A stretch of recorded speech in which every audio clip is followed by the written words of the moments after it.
سيئات أعمالنا ونعوذ بالله من شرور أنفسنا ومن سيئات أعمالنا من يهده الله فلا مضل له ومن يضلله فلا هادي له ونشهد أن لا إله إلا الله وحده لا شريك له ونشهد أن سيدنا ومولانا محمدا عبده ورسوله صلى الله عليه وعلى آله وأصحابه وبارك وسلم تسليما كثيرا كثيرا.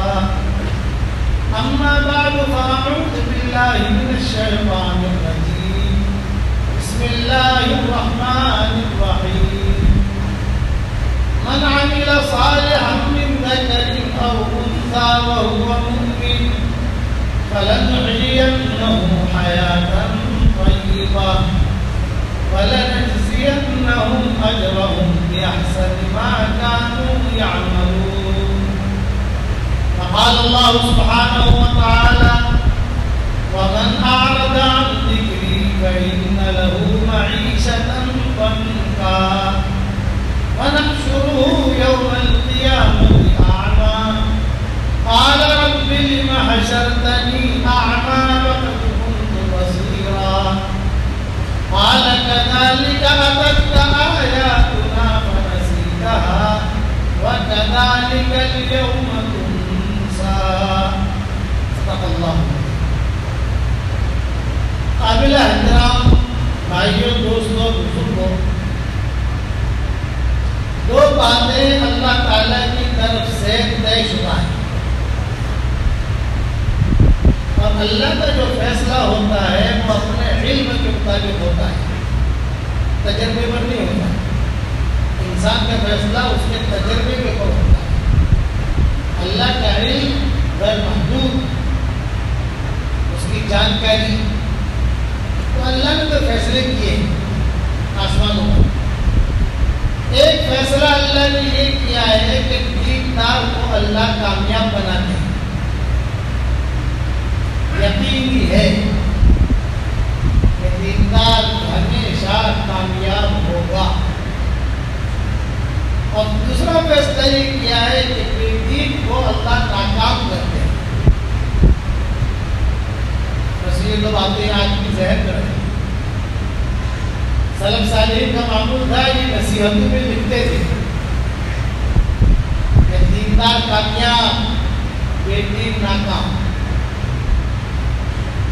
اور اس کو قرآن میں بھی کہا گیا، اور بار بار اللہ تعالیٰ نے قرآن شریف میں اس کا تذکرہ کیا ہے بار بار کہ ہم دیندار کو کامیاب کریں گے، دیندار کو کامیاب کریں گے. مال کا ملنا یہ کامیابی کی نشانی نہیں ہے، مال کا نہ ملنا یہ ناکامی کی نشانی نہیں ہے، بلکہ ہر حال میں اللہ کا حکم کا پورا ہونا یہ کامیابی کی نشانی ہے، اور اللہ کا حکم کا ٹوٹنا یہ ناکامی کی نشانی ہے. ہمارے سفر ہوا تھا آسٹریلیا کا. تو آسٹریلیا میں عرب بہت ہیں. آسٹریلیا، امریکہ، وہاں عرب بہت بھرے ہوئے ہیں، فلسطینی، مصری، شامی، کویت کے. وہاں پروگرام جو ہوتے ہیں وہ عربی میں ہوتے ہیں. میں اس پر یہ سنا رہا ہوں کہ دیندار کو اللہ کامیاب کرتے ہیں، بے دین کو اللہ ناکام کرتے ہیں. اس کا کیا مطلب ہے؟ تو وہاں ہمارے ساتھیوں نے کہا کہ یہاں آگوں میں آپ کے پروگرام چل رہے ہیں، ہم چاہتے ہیں کہ ہندوستان کے، پاکستان کے کچھ لوگ اردو اسپیکنگ ہیں، ان میں بھی آپ کے دو پروگرام ہو جائیں. بہت اچھا. تو یہ کیا ہوا کہ مغرب بعد عربی میں، عشاء بعد اردو میں، دونوں ایک ساتھ ہو جانے لگے. کیونکہ اردو والے کم ہیں، عرب زیادہ ہیں. تو ساؤتھ افریقہ کی کچھ فیملیاں، کچھ گجرات کی فیملیاں، کچھ سورت بھروچ کی فیملیاں، یہ عشاء کے بعد جمع ہوئی. ایک بڑے میرے قریب بیٹھے ہوئے تھے. یہ مضمون کہا کہ دیکھو دیندار کو اللہ کامیاب کرتے ہیں، بے دین کو اللہ ناکام کرتے ہیں۔ بڑے میاں تھے 80 سال کی ان کی عمر، انہوں نے کہا مولوی صاحب میں نے سمجھ میں نہیں آئی، میں نے کہا دیندار کامیاب بے دین نہ کام۔ تو انہوں نے کہا کہ مولوی صاحب زندگی میں پہلی مرتبہ مسجد میں آیا ہوں، میری مسجد میں نے دیکھی نہیں، آج 80 سال کی عمر ہو گئی ہے، پہلی مرتبہ مسجد میں آیا، کبھی نماز نہیں پڑھتا، زکوٰۃ نہیں دیتا، حج نہیں کرتا، اللہ کے کوئی احکامات پورے نہیں کرتا، لیکن آپ میرے دکان پر آؤ تو مولوی صاحب کروڑوں کی بارش ہوتی ہے، میرا دھندا اچھا چل رہا ہے، میرے بچے خوشحال ہیں، ٹیٹری والوں جوان دکھاؤں چھو میرا ٹیٹری والوں جوان 80 سال کی۔ آپ کہتے ہو کہ بے دین کو اللہ ناکام کرتے ہیں، تو دیکھو اللہ تو مجھے خود دے رہا ہے، ناکامی کا یہ سوال کیا، تو میں نے ان سے یہ کہا کہ چچا بات سمجھنی ہے یا ٹائم پاس کرنا ہے؟ دونوں چیز ہے، میرا ٹائم پاس کرو، یہ بات سمجھو۔ تو انہوں نے کہا کہ نہیں سمجھنی، میں نے کہا آپ کیا آسٹریلیا میں چوہے ہوتے ہیں نہیں ہوتے؟ میں کہا ہاں آسٹریلیا میں بہت چوہے ہوتے ہیں۔ میں نے کہا چوہا اگر تمہارے گھر میں آ جائے، بچوں کی اسکول کی کتابیں خراب کر دے، کچن میں جا کر کھانا خراب کر دے، آپ کیا کرتے ہو؟ کیا پنجرا خریدتے ہیں؟ پنجرے میں کیا رکھتے ہو؟ میرا گھی والی روٹی لٹکاتے ہیں۔ تو میں نے کہا یہ بتاؤ کہ یہ جو آپ نے پنجرا اور بنگلہ تیار کیا اور یہ جو گھی والی روٹی آپ نے لٹکائی، تو چوہے سے خوش ہو کر کیا ہے یا بھڑاس نکالنے کے لیے کیا ہے؟ تو انہوں نے کہا سمجھی گئے ہو، سمجھی گئے ہو۔ میں کیا سمجھے؟ بولے مجھے بھی چوہے والی مل رہی ہے۔ یہ کوئی نہیں شاید کہ اللہ کا حکم توڑ کر، حضور صلی اللہ علیہ وسلم کا طریقہ چھوڑ کر اگر کسی کے قدموں پر مال آتا ہے، وہ اپنے بارے میں سمجھ لے کہ وہ اللہ کے عذاب کا شکار ہو چکا ہے۔ احکامات توڑے، احکامات توڑنے والا کبھی کامیاب نہیں ہو سکتا۔ کہ اللہ کا حکم توڑ کر اور حضور صلی اللہ علیہ وسلم کا طریقہ چھوڑ کر مال خود مل رہا ہے، وہ شکار ہے، وہ شکار ہو چکا ہے، کبھی نہ کبھی اس کی پکڑ ہوگی۔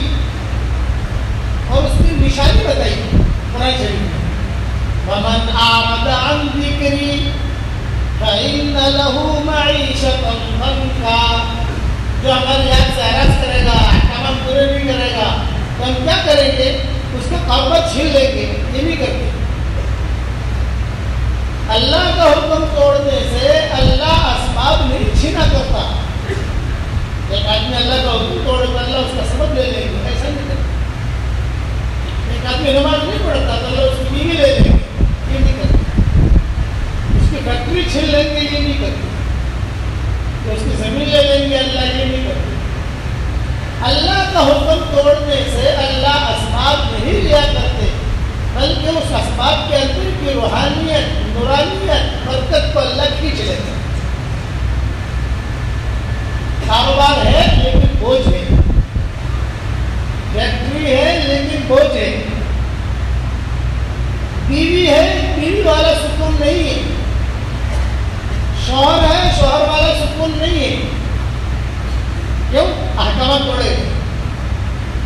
تو ہمارے والد صاحب رحمۃ اللہ علیہ فرماتے تھے اللہ کا حکم توڑنے سے کڑکی سے آواز نہیں آئی، جیسے لکڑی توڑو تو کیسے آواز آتی ہے؟ آواز نہیں آئی، لیکن آسمان کا نظام خلاف ہو جاتا ہے، ہوائیں پاگل ہو جاتی ہیں،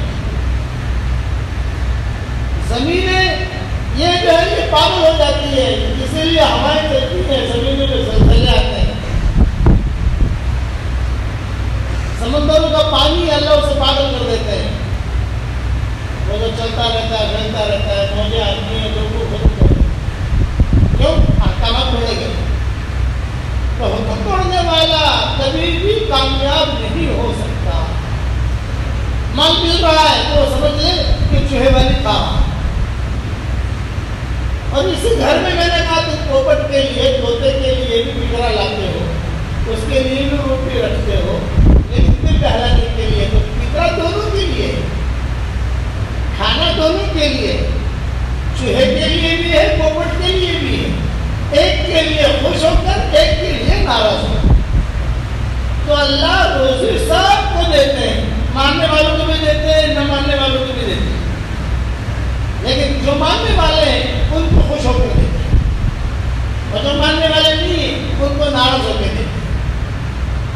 اس کے قرآن میں اللہ نے کہا فَلَمَّا نَسُوا مَا ذُكِّرُوا بِهِ فَتَحْنَا عَلَيْهِمْ أَبْوَابَ كُلِّ شَيْءٍ حَتَّى إِذَا فَرِحُوا بِمَا أُوتُوا أَخَذْنَاهُمْ بَغْتَةً فَإِذَا هُمْ مُبْلِسُونَ فَقُطِعَ دَابِرُ الْقَوْمِ الَّذِينَ ظَلَمُوا وَالْحَمْدُ لِلَّهِ رَبِّ الْعَالَمِينَ.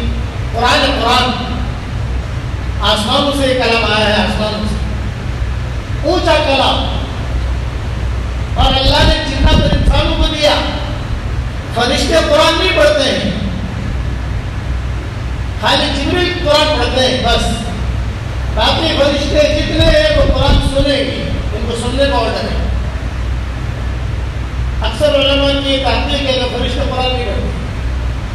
وہ کیا کرتے ہیں کہ جب قرآن پڑھا جائے گا تو بھاگے بھاگے فرشتے آئیں اور منہ سے منہ لگائیں گے اور اپنے اندر لیں گے قرآن.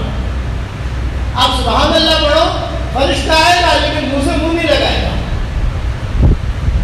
یہ کہ ہماری مجلس ہے تو فرشتے ہیں لیکن منہ سے منہ نہیں لگائیں گے.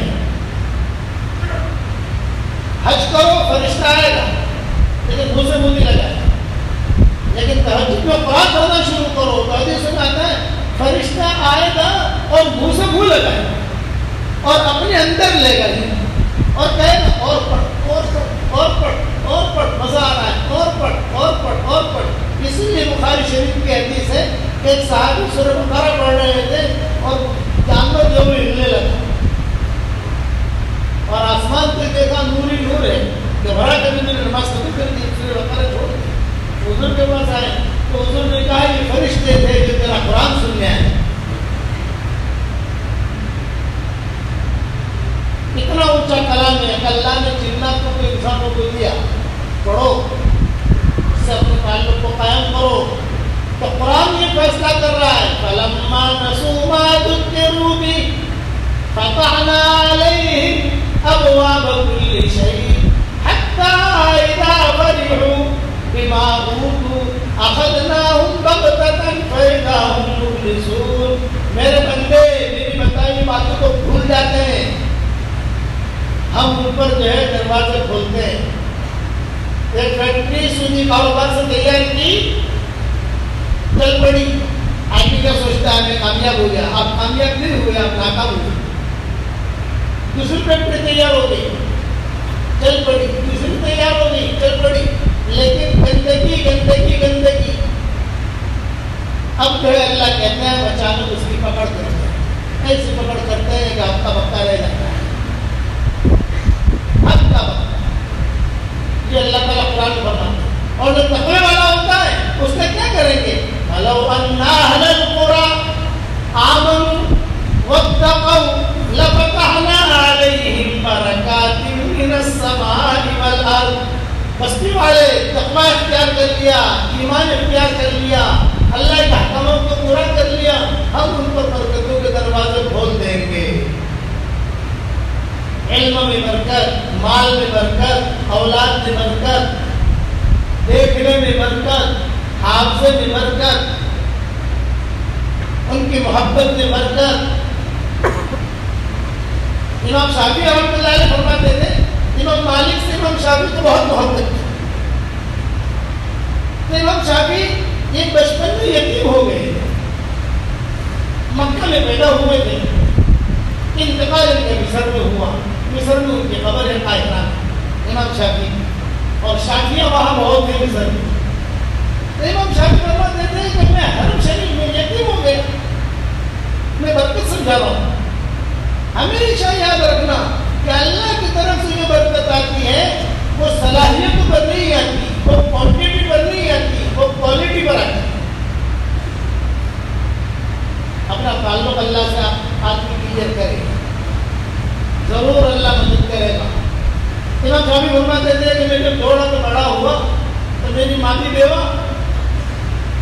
میرے خالہ کی بیوہ عرب شریف میں علم کے حلقے لگتے ہیں، میں جا کے بیٹھ جاتا ہوں، ایک حلقہ میں بیٹھا، دوسرے حلقہ میں بیٹھا، لوگوں کو پوچھتا تھا بھائی بڑے عالم کون ہیں؟ فرمایا کہ بہت بڑے عالم ہیں مدینہ منورہ میں، امام مالک ان کا نام ہے، امام مالک۔ جاؤ وہاں۔ میں نے میری ماں سے کہا کہ امی مجھے جانا ہے۔ یہ قصہ کس میں جانا ہے؟ ہمارے والد صاحب رحمۃ اللہ علیہ میں جانا ہے۔ ہمارے ابا فرماتے تھے کہ ہمارے پاس کچھ بھی نہیں تھا، لیکن میرے دل میں ایک طلب تھی، ایک تڑپ تھی کہ میں کس طریقے سے دین کا کام کروں، کیسے علم حاصل کروں، کیسے میں جاؤں گاؤں میں پڑھوں۔ اسباب نہیں تھے، لیکن آدمی کے دل میں طلب ہوتی ہے تو اللہ اس کا ہاتھ پکڑ لیتا ہے۔ دور ہے منزل مقصود مگر ہے تو صحیح، راہ مٹ جائے گی تو اس میں سفر پیدا۔ امام شافعی فرماتے تھے، میں نے میری ماں سے کہا کہ امی جان میں مدینہ منورہ جانا چاہتا ہوں۔ ماں نے کہا کہ وہ تو مدینہ جا کے ہماری خدمت کون کرے گا؟ میں بھی وہاں ہوں، تیری خالق بھی بیوہ ہے۔ میں نے قصہ تفصیل سے میری کتاب کی ضرورت ہوتی ہے کہ کسی دل میں لکھا ہے، تفصیل وہاں دیکھ لینا، مختصر عرض کر رہا کون خدمت کرے گا ہمیں۔ خیر امام شافعی کہتے تھے میں مختصر میں جا کے دعا مانگتا تھا، اے اللہ مجھے علم حاصل کرنا ہے، مجھے دین حاصل کرنا ہے، یہ تیرا گھر ہے، تیری دعا قبول کرتا ہے۔ تو جتنے بھی دعا کے وسیلے تھے، فضیلتیں تھیں، یہ پڑھو دعا قبول ہوگی، یہ پڑھو دعا قبول ہوگی، یہ پڑھو دعا قبول ہوگی۔ امام شافعی بتاتے تھے کہ میں ساری دعائیں سارے وظیفے کرتا تھا، سارے وظیفے، یہاں تک کہ سعید بن مسیب کو جنات نے جو دعا سکھائی تھی وہ دعا بھی پڑھتا تھا۔ سعید بن مسیب جو ہے بہت پریشان رہتے تھے، روایت میں بہت پریشان رہتے تھے، ٹینشن، اور ٹینشن کا تھا کہ وہ کہتے تھے کہ میرے دادا یا نانا حضور صلی اللہ علیہ وسلم کے پاس آئے، تو حضور صلی اللہ علیہ وسلم نے پوچھا تمہارا کیا نام ہے؟ تو انہوں نے کہا میرا نام ہے غم، خوش۔ آپ نے فرمایا یہ نام اچھا نہیں ہے، نام بدلو۔ تو انہوں نے کہا کہ میں کیوں بدلوں؟ میرے باپ دادا نے رکھا۔ آج باپ دادا کی باتوں پر چلتے ہیں، باپ دادا کی باتیں شریعت کے مطابق ہے، اہل مسائل، باپ دادا کی باتیں شریعت سے ٹکراتی ہے، اسے چھوڑو، شریعت مقدم ہے۔ سعید بن مسیب کہتے تھے، امام شافعی کہتے تھے کہ میں سعید بن مسیب کی دعا پڑھتی ہوئی دعا مانگتا تھا، جنت سکھائی تھی سعید بن مسیب۔ جب مدینہ منورہ میں حالات آئے اور مدینہ والوں نے مرکز چھوڑا، مدینہ کا مرکز تھا، سارے پرانے میں مدینہ کا مرکز چھوڑ کے چلے گئے، کوئی مکہ چلا گیا، کوئی بصرہ چلا گیا، کوئی کوفہ چلا گیا، اور کوئی شام چلا گیا، کوئی مصر چلا گیا، بڑے بڑے عبداللہ ابن عمر، عبداللہ ابن عباس، یہ سب چلے گئے۔ تو سعید بن مسیب کہتے تھے ابو ہریرہ بھی چلے گئے۔ تو سعید بن مسیب کہتے تھے مجھے شرم آتی تھی، اور شرم کیا آتی تھی؟ مجھے شرم نہیں آتی تھی کہ مسجد نبوی اور نماز نہیں، 17 دن کی مسجد نبوی میں نماز تھی، نہ نماز نہ اذان، بند۔ 17 دن مکہ میں بن رہا حرم اور 17 دن مدینہ بن رہا۔ مکہ میں تو ہمارے زمانے میں بن رہا، ہمارے والد صاحب رحمۃ اللہ علیہ زندہ تھے، وہ سب بن رہا جو حالت ہے، اور یہ مدینہ میں جو بن رہا ہے یہ سعید بن مسیب کے زمانے میں، جب آپ کا ہجرہ ہوا تو سعید بن مسیب اپنا قصہ سناتے ہیں اور کہتے تھے کہ مجھے شرم آتی تھی، مجھے شرم یہ آتی تھی، بس اتنے میرے دل میں تمنا تھی کہ کم سے کم مسجد نبوی میں جا کر میں نماز پڑھوں، بس اتنی میری تمنا ہے اور کچھ نہیں۔ لیکن مسجد نبوی پر بادشاہ کی طرف سے حکم تھا جو مسجد نبوی میں آنا چاہے بیعت کرے، بیعت نہیں کرنا ہے تو مرکز چھوڑو مدینہ کا، سب چھوڑ کے چلے گئے۔ سے تاریخوں میں چھپے ہوئے ہیں. تو سعید بن مسیب نے کہا مجھے شرم آئی, میں رات کو روتا تھا, اے اللہ مجھے کسی کا ہاتھ بیت نہیں کرنی, لیکن کم سے کم مسجد نبوی میں جا کر میں نماز تو پڑھوں, تو اتنا انتظام کر. تو سعید بن مسیب کہتے تھے کہ میں جو باب السلام دروازہ ہے مدینہ منورہ میں, یہ بہت پرانا دروازہ ہے باب السلام, اس کا جو نگہبان تھا ڈیوٹی افسر کی تھی وہ میرا رشتے دار تھا. تو میں اس کے پاس راتوں رات گیا اور راتوں رات جا کر میں نے کہا میں ایک کام کے لیے آیا ہوں, بتاؤ کیا کام ہے. میں کہا آپ میری مدد کرو گے, مجھے مدد کرنے جیسی ہوگی تو کروں گا, مدد کرنے جیسی بھی ہوگی تو کیسے کروں. یہ کہا لگا کہ تم بادشاہ کے خاص آدمی ہو, گورنر کے خاص آدمی ہو, اب السلام ہونے والی ڈیوٹی ہے, یہ مسجد نبوی میں داخل نہیں ہو سکتا. اب مجھے شرم آتی ہے کہ مسجد نبوی بند, تم اتنی میری مدد کرو کہ مجھے مسجد نبوی میں داخل کرو رات کے اندھیرے میں. تو اس نے کہا کہ مسجد نبوی میں جا تو تم کرو گے کیا؟ یہ محمد مجھے کیا کروں گا, میں سجدے کروں گا, میں اللہ سے دعائیں مانگوں گا, تم مجھے داخل کرو. وہاں گھوڑے بندے ہیں مسجد نبوی میں, وہاں گدھے بندے ہوئے ہیں, وہاں تو کچھ بھی نہیں ہے سوائے 3 قبروں کی. حضور کی قبر ہے, ابوبکر کی قبر ہے, عمر کی قبر ہے, اور وہاں کھانا پینا کچھ نہیں ہے, نہ نماز ہے نہ اذان ہے. سعید بن مسیب سے کہے تو سعید بن مسیب نے کہا کہ تیرا کام یہ ساری بحث کرنا کے بعد فالتو بحث مت کر, تو مجھے داخل کر, میں اللہ کو مناؤں گا اور میں چپے چپے سجدے کروں گا. تو سعید بن مسیب کہتے تھے کہ اس نے جو ہے رات کے کسی حصے میں جب اندھیرا ہوتا تھا, لیکن مدینہ منورہ میں اس میں لائٹیں وغیرہ تھی نہیں, پورے مدینہ میں جو سناٹا چھا جاتا تھا, تو جو ہے مجھے داخل کر یہ سعید بن مسیب اپنا قصہ سنا دیا. اب میں وہاں گیا تو وہاں کچھ بھی نہیں ہے. رسول صلی اللہ علیہ وسلم کی قبر کے قریب میں لیٹتا تھا, میں جو دعا مانگتا تھا اللہ تعالیٰ سے کہ اللہ میں کیا کروں یہاں. یہ اپنے جنات کا قصہ کہتے ہیں کہ میرے ساتھ وہاں ہوا. سعید بن مسیب کہتے تھے کہ ہم بہت پریشان تھے گھر میں, ٹینشن. تو کیوں دادا نے نام نہیں بدلا, حضور نے کہا نام بدلو, حسن نام اچھا نہیں ہے, غم نام اچھا نہیں ہے, ہمیں کیوں بدلو, میرے باپ دادا نے رکھا ہے. تو ان کے نام نہ بدلنے کی وجہ سے ہماری تقریباً 100 نسلیں یا اس کے قرب و جوار تک ہم پہنچے ہیں, اب تک ہمارے گھر میں ٹینشن ہے, پریشانی پریشانی. لمحوں نے خطا کی, صدیوں نے سزا پائی. تو سعید بن مسیب کہتے تھے کہ وہ ٹینشن تو تھا ہی گھر کا, اور یہ دوسرا ٹینشن آ گیا مرکز کا, مدینہ کا مرکز, یہ ٹینشن آ گیا. تو میں ٹینشن میں گھرا رہتا تھا. امام شافعی کہتے تھے کہ سعید بن مسیب والی دعا بھی میں نے پڑھ کر اللہ سے مانگی. تو ایک مرتبہ رات کو میں سویا ہوا تھا, ایک جنات میں آ کر ایک لاکھ ماری, اٹھ کھڑا ہو.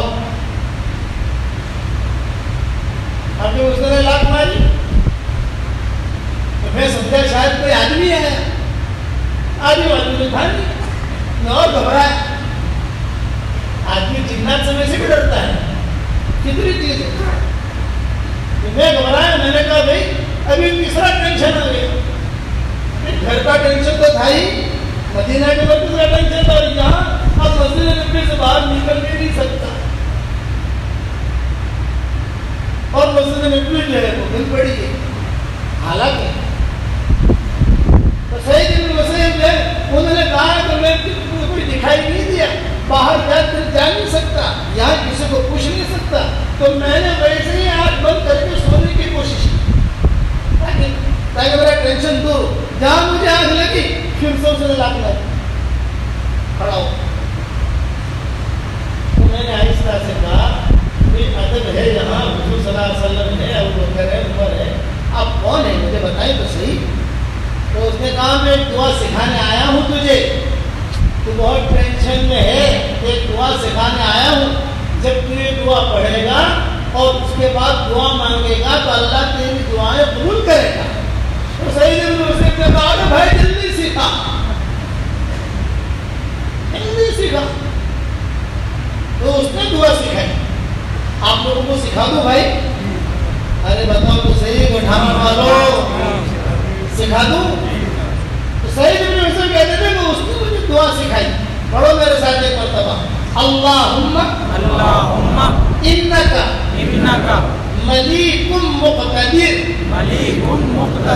ما تشاء من امری یکون۔ بس یہ دعا سکھائی اور کہا جا میں تجھے ہدیہ دے رہا ہوں، جب بھی تجھے ٹینشن آئے تو سعید بن مسیب کہتے تھے یہ دعا جب سے اس نے مجھے سکھائی اس کے بعد سے میں نے جتنی بھی دعائیں مانگی ہیں اللہ نے میری ساری دعائیں قبول کی، اور جتنے مفسرین نے قصے لکھے ہیں، ہم نے ہماری کتاب میں ایک قصہ لکھا ہے مختصر طریقے پر، اور اس کے جو حوالے بھی دے دیے وہ معنی کے کہ تفسیر ملی کی مختصر قصہ میں ہے کیسے اسے بھی کہتے تھے کہ مجھے جو ہے کسی کا آواز یہ پڑھ تو اس کے بعد سے میری دعا قبول ہوئی۔ ہر مفسر یہ لکھتا ہے کہ دعا کو پڑھنے کے بعد ہماری بھی دعائیں قبول ہوئی، اور میں نے میری کتاب میں بھی لکھا ہے کہ میرا بھی تجربہ ہے، میں نے بھی جب بھی یہ دعا پڑھ کے دعا مانگی اللہ نے میری دعا قبول کی۔ تو امام شافعی کہتے تھے، امام شافعی فرماتے تھے تو میں نے وہ دعائیں بھی مانگی کہ اللہ مجھے جو ہے تو مدینہ پہنچا دے، گھومنے پھرنے کے لیے نہیں، مدینہ جا کے گھومے پھرے نا، علم حاصل کرنا۔ تو ماں سے میں نے دوسرے دن مذاکرہ کیا جب یہ اللہ چلا رہا یا پھر شاید سعید بن مسیب سے لوگ پوچھتے تھے کہ سعید آپ نے مسجد نبوی میں راتیں گزارے نماز کیسے پڑھتے تھے؟ یہ آسان تو نہیں ہوتی تھی تو نماز کیسے پڑھتے تھے؟ سعید بن مسیب کہتے تھے 500 وقت کی نماز میں پڑھتا تھا مسجد نبوی میں۔ میں کہا آپ کو کیسے پتہ چلتا تھا نماز کا وقت ہو گیا؟ تو سعید بن مسیب روتے ہوئے کہتے تھے جب نماز کا وقت آتا تو کبھی حضور اذان دیتے اور کبھی ابوبکر اذان دیتے اور کبھی عمر اذان دیتے۔ یہ کہتے ہیں سعید بن مسیب کہیں دل میں اپنی بالیاں لگاتی تھی تو فجر کے اذان حضور دیتے، محسوس رہتا تھا کہ حضور اذان دے رہے ہیں اور میں نماز پڑھ لیتا تھا۔ دیکھو پانی نہیں ہوتا تو وضو کیسے کرتے؟ میں کہا تیمم کرتا کہ اللہ نے اجازت دی، لیکن میں جمع رہا، میں کیا جمع رہا کہ مجھے نماز پڑھنی ہے، مجھے نماز پڑھنی ہے، مجھے نماز پڑھنی ہے۔ امام شافعی کہتے تھے کہ میں نے سعید بن مسیب والی دعا بھی مان لی، اللہ تو مجھے علم دے۔ ہمیشہ یاد رکھنا کہ جس کے دل میں حقیقی طلب ہوگی اللہ اس کو کبھی بھی محروم نہیں کرے، دے دے گا لوگ، وہ دینے کے لیے، وہ چھیننے کے لیے نہیں، وہ تو جو ہے درگزر کرتا ہے، معاف کرتا ہے۔ ایک آدمی نے گناہ کیا اور گناہ کرنے کے بعد ندامت ہوئی کہ میں نے گناہ کیا، بہت سے زندگی ہے، بہت کیا، تو اس نے خالی ہاتھ اٹھائے، اے اللہ، آگے تو جملہ نہیں کہا، اے اللہ، تو اللہ تعالیٰ کہتے ہیں جا میں نے معاف کیا۔ ان اتیتنی لیلا قبلت، ان اتیتنی نہارا قبلت۔ تو امام شافعی کا قصہ سنا رہا تھا، کہتے ہیں اور اللہ تعالیٰ کم لے رہا ہے، دیا بہت، ہم اتنا علم دیا برکت ہوتا ہے ان کے تقوی کی وجہ سے۔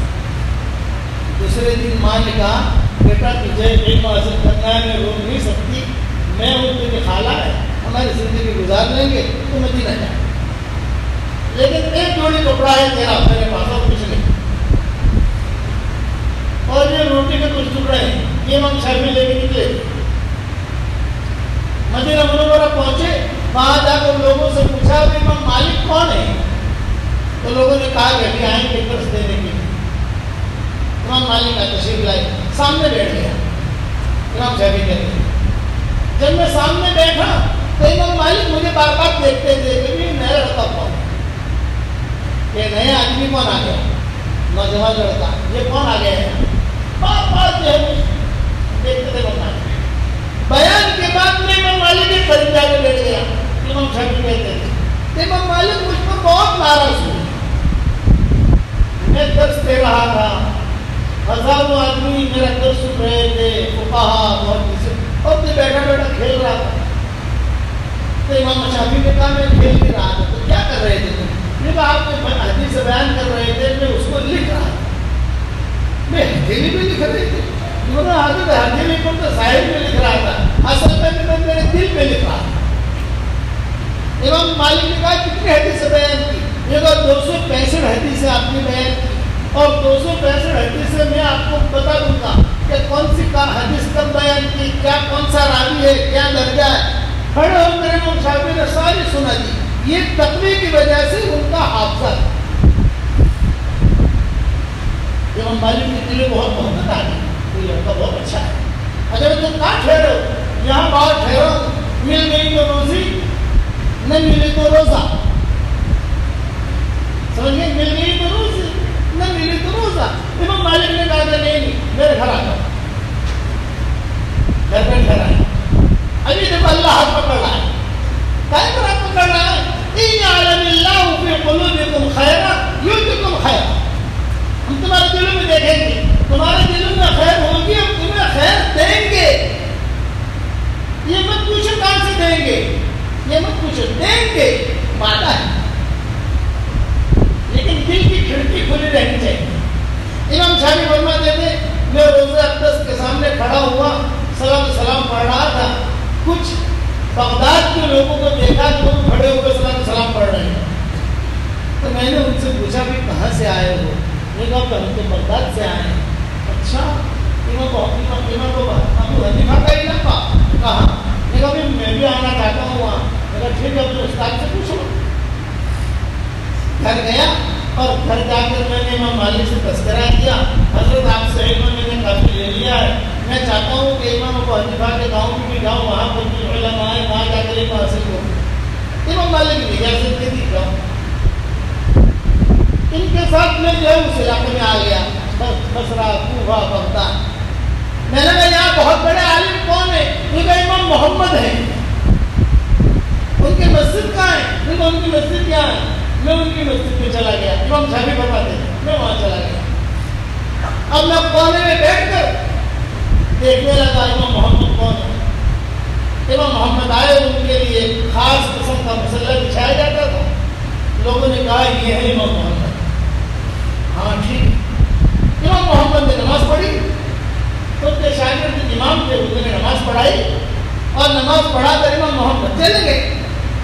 تو امام شافعی جو ہے یہ امام صاحب کے پاس آئے جنہوں نے نماز پڑھائی اور یوں کہا کہ تمہاری نماز میں 2 غلطیاں ہیں.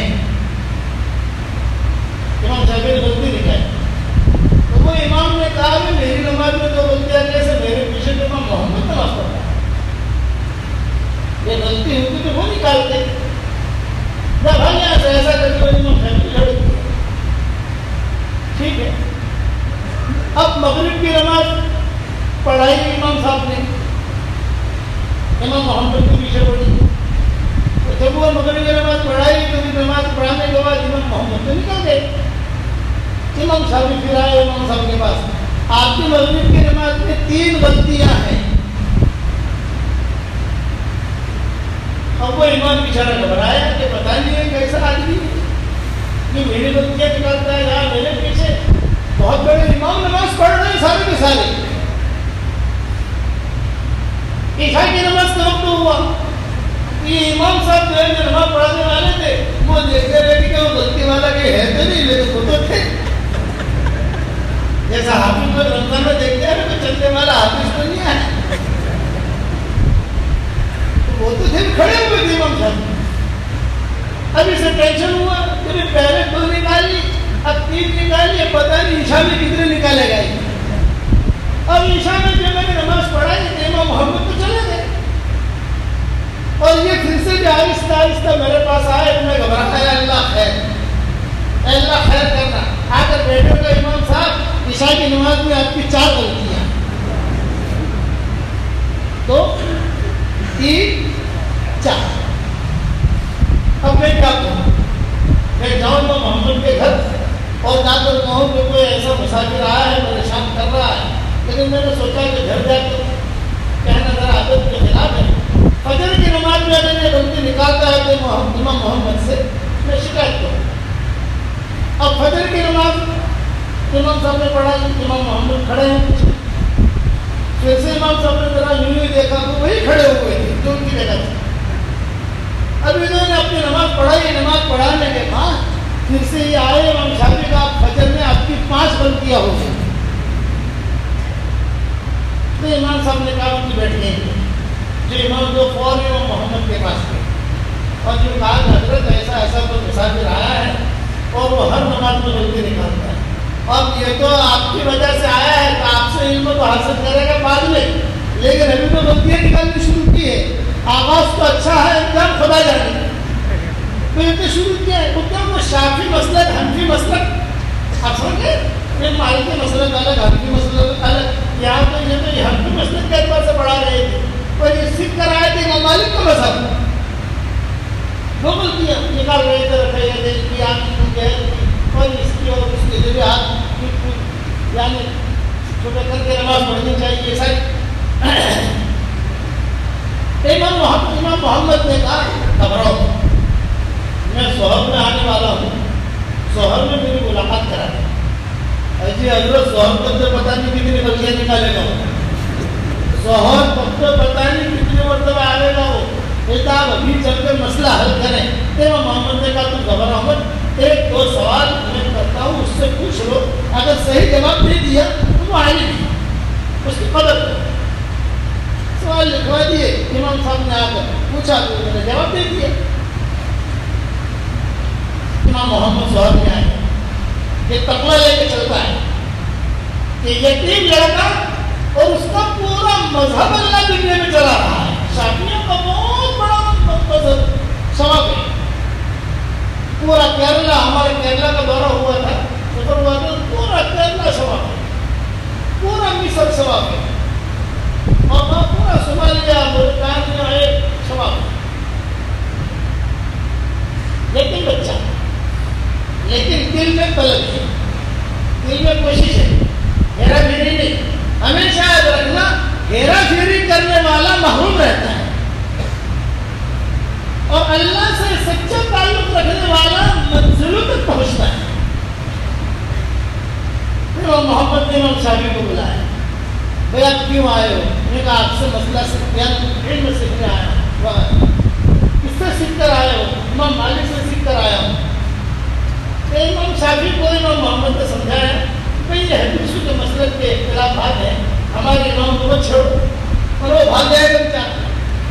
بھائی ہمارا امام ہے, نماز پڑھا رہا ہے, اس کو مت چھوڑو, تم میرے گھر ٹھہرو, مجھ سے علم حاصل کرو. میرے گھر ٹھہرو. اب میں گھر ٹھہرا, علم حاصل کیا, حنفی مسلک بھی, ہمارے دلائل بھی, اور سارے دلائل خاصا مدت تک رہے وہاں. پھر امام محمد سے کہا کہ میں چاہتا ہوں, میری خالہ ہے جن والدہ مکہ میں ہے, میں چاہتا ہوں کہ کچھ اماموں سے ملاقات کرتے کرتے پہلے مدینہ چلا جاؤ, ہمارے استاد سے ملاقات کروں, روزہ اقدس کو سلام پیش کروں, بعد میں جاؤں میں مکہ مکرمہ. امام محمد نے کہا کہ ٹھیک ہے, اور اساتذہ جو ملے سب کو میرا سلام کہنا. اب یہ مدینہ منورہ ہے دوسری مرتبہ. تو یہاں مدینہ منورہ آئے تو دیکھا کہ امام مالک کا روب, مال کی فراوانی, پہلی مرتبہ جب ملے تھے امام مالک غریب تھے, اور اب جو ہے بادشاہ بھی ان کے درس میں آتا ہے, فقہا بھی ان کے درس میں آتے ہیں, وزراء بھی ان کے درس میں آتے ہیں. تو لوگوں سے پوچھا امام مالک کب آئیں گے؟ یہ کہا یہ آئیں گے, یہ باب السلام سے داخل ہوں گے. اب میں کیسے ملوں؟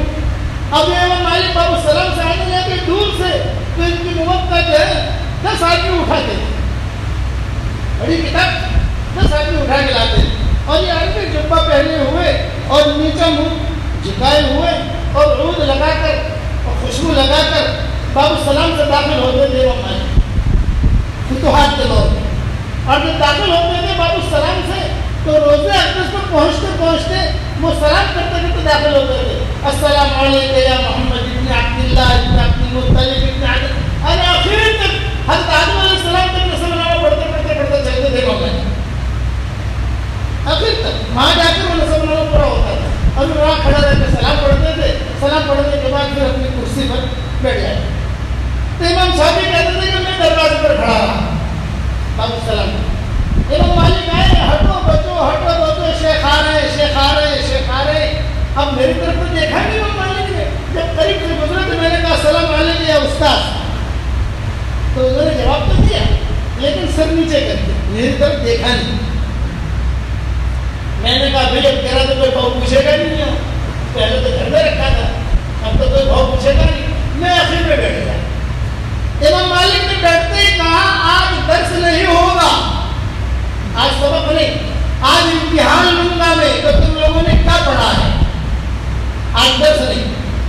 تو سب سے پہلا سوال امام مالک نے یہ کیا کہ یہ بتاؤ مسجد نبوی میں حضور صلی اللہ علیہ وسلم نے اذان دی ہے نہیں دی. اب سارے فقہا خاموش. یہ سوال کیا بتاؤ حضور صلی اللہ علیہ وسلم نے مسجد نبوی میں اذان دی ہے کہ نہیں. اب سب جو ہے خاموش. امام مالک نے کہا کہ آج درس نہیں, اتنے دنوں سے میں محنت کر رہا ہوں تو تمہیں پوچھو تو صحیح کہ تم لوگ کہاں تک پہنچے. تو امام شافعی کے پیچھے بیٹھے ہوئے تھے, ان کے قریب میں محدث بیٹھے تھے لیکن وہ کوئی اتنے زیادہ معروف نہیں تھے. انہوں نے چپکے سے پوچھا کہ ارے مولوی صاحب بتاؤ تو صحیح, امام حضور صلی اللہ علیہ وسلم نے مسجد نبوی میں اذان دی کہ نہیں دی. امام شافعی نے لکھ کر بتایا نہیں دی ہے. تو انہوں نے پیچھے سے کھڑے ہو کر کہا حضرت نہیں دی. امام مالک بہت خوش ہو گئے, واہ واہ واہ واہ میرا شاگرد کتنا اچھا ہے, بابا آگے آجا. میں نے کہا حضرت یہی بیٹھا ہو ٹھیک ہے. لیکن وہ جواب امام شافعی نے دیا. آپ سمجھ گئے. اب جو امام شافعی مالک نے دوسرا سوال کیا, اچھا یہ بتاؤ کیوں نہیں دی. بھائی نہیں دی یہ بات تو پکی ہوگی کہ حضور صلی اللہ علیہ وسلم مسجد نبوی میں اذان نہیں دی. آپ نے اذان کی ہے غزوہ کی, کسی جگہ غزوے میں چلے گئے وہاں اذان کی, لیکن مسجد نبوی میں اذان نہیں دی. امام مالک نے دوسرا سوال قائم کیا کیوں نہیں دی. اب سارے خاموش. اب وہ پھر سے میرے بھائی کیوں نہیں دی, مسافر ذرا بتا کسی. تو امام شافعی نے جو اس کے انداز میں لکھ کے دیا کوئی نبی اگر کسی کو بلائے تو اس کا آنا ضروری ہو جاتا ہے. حضور کہے حی علی الصلاۃ حی علی الفلاح, اور اگر کوئی مسجد میں نہ آیا تو وہ تباہ برباد ہو جائے گا. امت پر شکل کی وجہ سے اگر نہیں تو اس نے کھڑا ہو کر سوال کا جواب دیا. امام مالک نے کہا کہ واہ واہ واہ واہ واہ واہ کتنا اچھا ہے یہ میرا شاگرد, میں آجا قریب آجا. اس نے کہا حضرت یہ بیٹھا ہوں ٹھیک ہے. امام شافعی نے جو ہے وہ اپنے بیٹھے ہوئے. اب تیسرا سوال کیا, اس کا جواب بھی کسی نے دیا نہیں. اسی نے بڑے اوپر دیا. امام مالک نے کہا کہ نہ بھائی تو ہی میرا شاگرد ہے, تو آ. امام مالک کو کھڑے ہو گئے. بھائی اس کو بولا. سارے بڑے بڑے خاموش ہے, پہلے سب کے لوگ ان کو جواب دے رہا. تو اس نے آخر میں کہا کہ حضرت میں نے نہیں دیا جواب, یہ مسافر آیا ہے, مسافر نے بتایا ہے. کون مسافر ہے؟ امام مالک نے غور سے دیکھا کوئی لوگ شافعی کی. امام مالک نے کہا جو ہو شافعی تو کب آیا, ملاقات بھی نہیں کی, کتنے مہینے میرے گھر میں رہا ہے, علم حاصل کیا. قریب.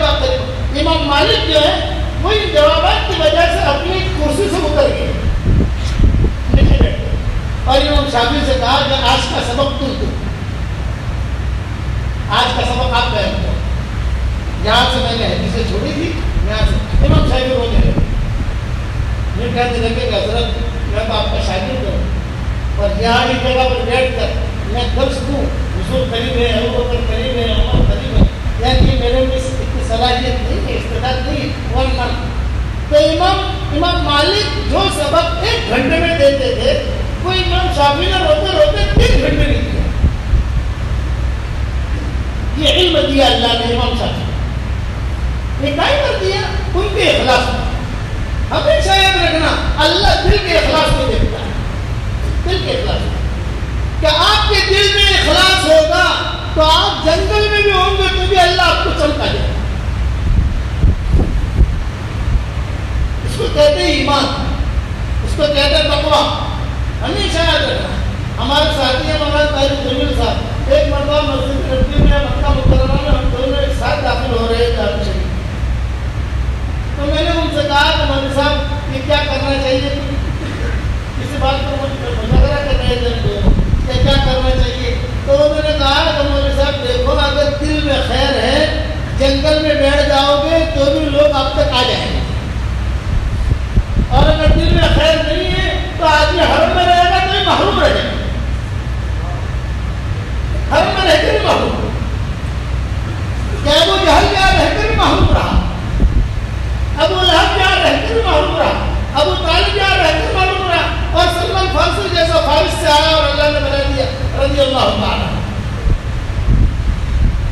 کہ میرا حبشے سے آیا اور اللہ نے نہیں دیا. لو سہیب رومی روم سے آ رہے ہیں, جہاز ڈوب گیا. سہیب رومی کتابوں میں لکھا ہے کہ سہیب رومی معمار تھے اپنے پانی کی جہاز میں, وہ جہاز ڈوب گیا. جب ڈوب گیا تیرتے تیرتے جدہ پہنچ گئے.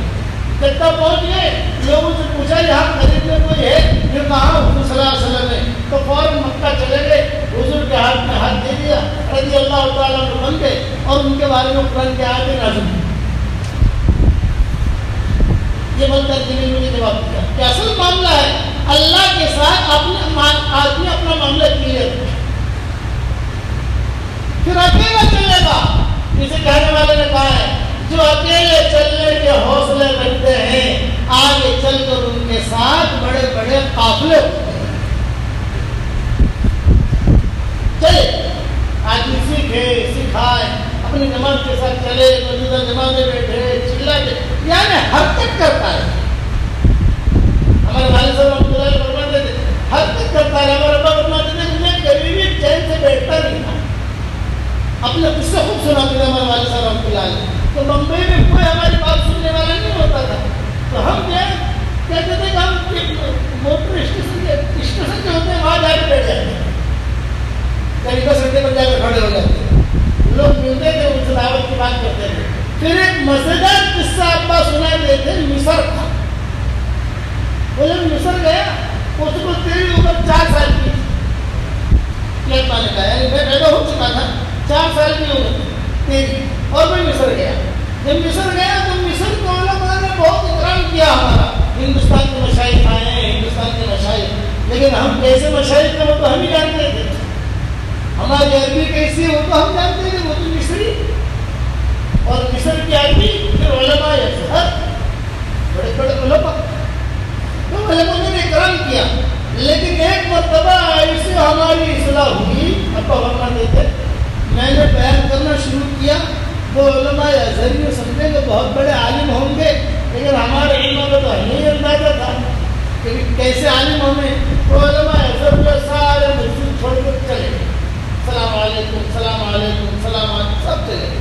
ابا فرماتے تھے میں اکیلا رہا اور ہماری جماعت, اور ایک بوڑھا آدمی سامنے بیٹھا ہوا, 85 سال کی اس کی عمر, 85 ایئر, اور سامنے بیٹھا ہوا, گردن یوں ہلا بس. اور میں سمجھا کہ تو سمجھ رہا ہے میری بات کو.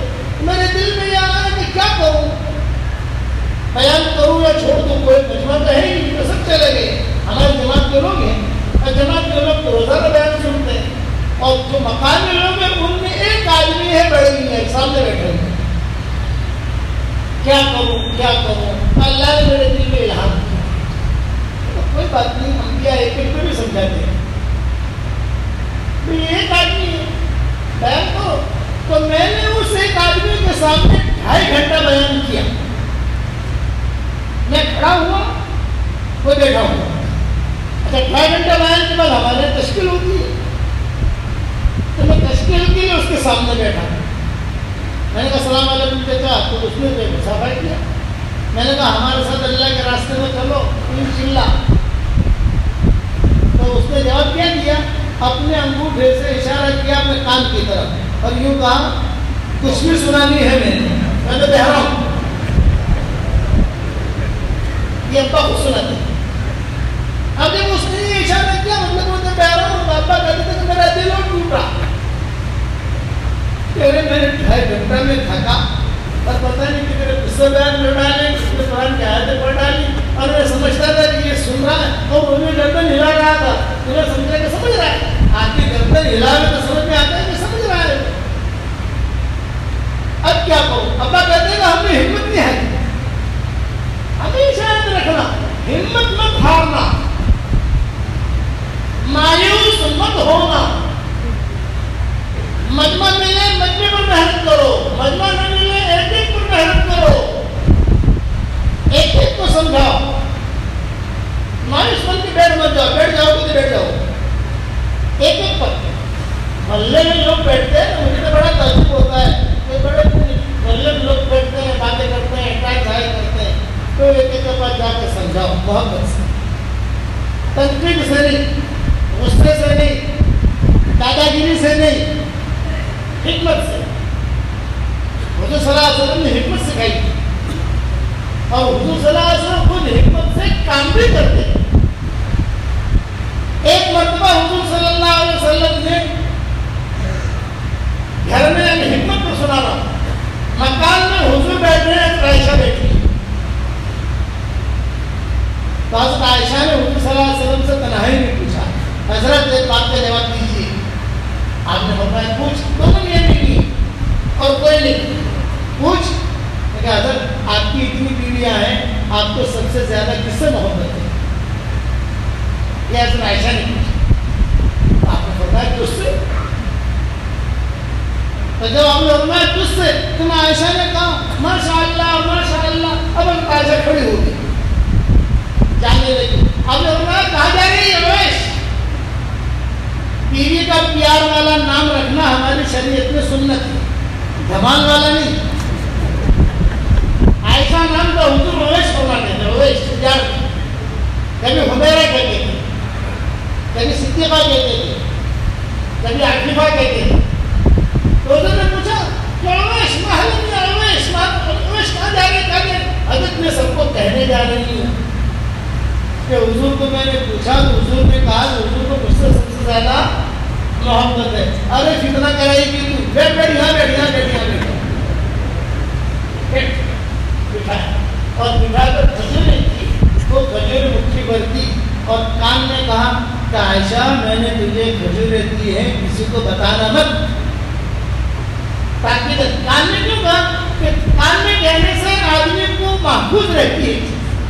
جس صحابی کو حضور نے اللہم اجرنی من النار والی دعا سکھائی تھی, وہ کتابوں میں بھی کان میں سکھائی تھی. تو کان میں کیوں سکھائی کہ کان میں کہنے سے وہ چیز پکی ہو جاتی ہے, آدمی بھولتا نہیں ہے. تو حضور نے کان میں کہا کہ میں نے مجھے کھجور دیے, کسی کو بتانا مت. بات پکی, ہاں ہاں نہیں بتاؤں گی. کسی کو بتانا مت میں نے کھجور دی, ہاں ہاں نہیں بتاؤں گی, نہیں بتاؤں گی. بات ختم ہو گئی. اب حضور صلی اللہ علیہ وسلم نکل کر دوسری ماؤں کو پاڑ گئے. ہر ماں کو حضور صلی اللہ علیہ وسلم نے کھجوری دی, کسی کو بتانا مت, کسی کو بتانا مت, کسی کو بتانا مت. ہر ماں نے کہا نہیں بتاؤں نہیں بتاؤں. اب سب کو کھجور دو, ہر ایک کو تاکید کی بتانا مت بتانا مت. ہاں حضرت نہیں بتاؤں گی نہیں بتاؤں گی. 3-4 دن کے بعد ساری مائیں ایک ساتھ جمع ہو گئی. ترائی ماں باپ, ترائی کہتے ہیں سوکن, ترائی ماں باپ, یہ ساری مثالیں ایک ساتھ جمع ہو گئی. تو حضرت عائشہ کو سوچی. حضرت عائشہ نے سب کے سامنے پوچھ لیا, حضرت آپ کو سب سے زیادہ محبت کس سے ہے؟ تو آپ نے کیا جواب دیا؟ جس کو میں نے کھجوریں دی تھی اس سے. بہت دیر کے بعد گٹھامن والے سمجھے, والے جس کو میں نے کھجوریں دی تھی اس سے. ہر ماں سمجھ گئی مجھ سے. اور حضور نے کہا تھا کسی کو کہنا نہیں, کسی نے کہا نہیں. لیکن یہ قصہ کاری کی کتابوں میں کیسے آیا؟ حضور کے انتقال کے بعد یہ مائیں بیٹھتی تھی اور اپنے پرانے قصے یاد کرنے کے لیے ہوا ہی ہوا. تو حضرت عائشہ نے کہا ارے میری خصوصیت تو یہ ہے کہ حضور نے مجھے تنہائی میں کھجور دی تھی اور کہا تھا کسی کو بتانا مت. تو ساری ماؤں نے کہا وہ تو ہم کو بھی دی تھی، وہ تو ہم کو بھی دی تھی. یہ حکمت. ہمیشہ دعوت والا کام جو بھی دین کا کام کرے گا بغیر حکمت کے کرے گا وہ ٹھوکر ہے، ٹھوکر کھائے گا. اور حکمت سے کرے گا منزل پر پہنچے گا. ابا نے کہا کہ ہم نے مصر میں کام شروع کیا، اس نے تو کچھ سنا نہیں. وہ تو بہرا تھا بیچارے، بڑے میں بہرے تھے، لیکن میں ہارا نہیں. میں نے کہا بڑے میں کوئی بات نہیں. ان کا میں نے ہاتھ پکڑا، ہاتھ پکڑ کر عملی طریقے پر گشت سکھایا. عملی طریقے یوں دروازہ بیٹھاؤ، یوں نماز کے دعوت کو اشارہ کرو، یوں کرو یوں کرو یوں کرو یوں کرو. اب فرماتے ہیں ان کو سمجھا کر ہم لوگ نکل گئے. ہم وہاں سے جزائر چلے گئے، جزائر سے تونس چلے گئے، تونس سے پھر اسپین چلے گئے، اسپین سے مراکش چلے گئے. اور ہم 1.5 سال کام کرتے رہے. جب 1.5 سال کے بعد واپس آئے، ابا اس پر بور ہوتے تھے اور کہتے تھے کہ ایک آدمی پر ہم نے محنت کی، بس ایک آدمی پر. اور قرآن کی آیت پڑھتے تھے فَإِمَّا نُرِيَنَّكَ بَعْضَ الَّذِي نَعِدُهُمْ أَوْ نَتَوَفَّيَنَّكَ فَإِنَّمَا عَلَيْكَ الْبَلَاغُ وَعَلَيْنَا الْحِسَابُ. پیارے نبی جی، آپ کا کام ہے کام کرنا، آواز لگانا آپ کا کام ہے، آواز کو پہنچانا ہمارا کام ہے. جو کچھ بھی آپ کر رہے ہو اس کا نتیجہ یا تو آپ کی زندگی میں نکالیں گے یا آپ کو دنیا سے جانے کے بعد نکالیں گے. نکلے گا جو تو ہم محنت کریں گے، اس کا نتیجہ کبھی نہ کبھی اللہ ضرور نکالے گا. تو ابا فرماتے تھے کہ ہم نے وہ جو محنت کی 1.5 سال کے بعد ہم مصر پھر آئے. اب مصر میں کہاں جائیں؟ ہم کو تو وہی مسجد کا پتا تھا، بڑی نیے کی مسجد، وہی ایڈریس معلوم تھا. ہم وہاں گئے. جب وہاں گئے کہ یہ بڑے میاں جو پہرے تھے یہ بیٹھے ہوئے تھے اور ان کے چاروں طرف 50 عربی مصری بیٹھے ہوئے اور ہماری جماعت کے بارے میں مشورہ کر رہے تھے کہ شیخ عمر کی جماعت کا کیا نظام بنانا ہے. 1.5 سال میں اللہ نے اتنا کیا. اور ابا کے انتقال میں کتنے سال ہوئے؟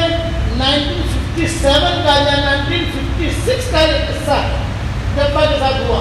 اس وقت سے لے کر یہ بھی 2018 چل رہا ہے. کتنے سال میں کوئی دن ایسا نہیں ہے کہ مصر سے جماعتیں اللہ کے راستے میں نہ نکل رہی ہیں. برابر جماعتیں نکل رہی ہیں. ہر میں چھوٹی بھی آتی ہیں، ساری دنیا میں جاتی ہیں الحمدللہ. اور خود میں مصر گیا، ان مصریوں نے اپنا آگے قصہ سنایا کہ تمہارے ابا نے محنت کی، آج ماشاء اللہ روزانہ جماعتیں چلنے کی پورے مصر سے نقل ہوتی ہیں. دور ہے منزل مقصود مگر ہے تو صحیح، راہ کٹ جائے گی تو عزم سفر پیدا ہے. اس لیے میری یہ بات یاد رکھنا، بات لمبی نہیں کروں گا کیونکہ 100 کلومیٹر دور سے لوگ آئے ہیں. کھانا بھی کھانا، جانا بھی ہے، منزل پر پہنچنا بھی ہے. میری درخواست یہ ہے اپنے دل کی دنیا بدلو،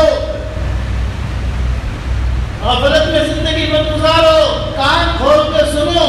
ہندوستان کی تقدیر اللہ بدل رہا ہے، ہندوستان کی قسمت اللہ بدل رہا ہے. پتہ نہیں کیا حالات ہیں، اس سے پہلے ففروا الی اللہ، اللہ کی طرف لوٹو.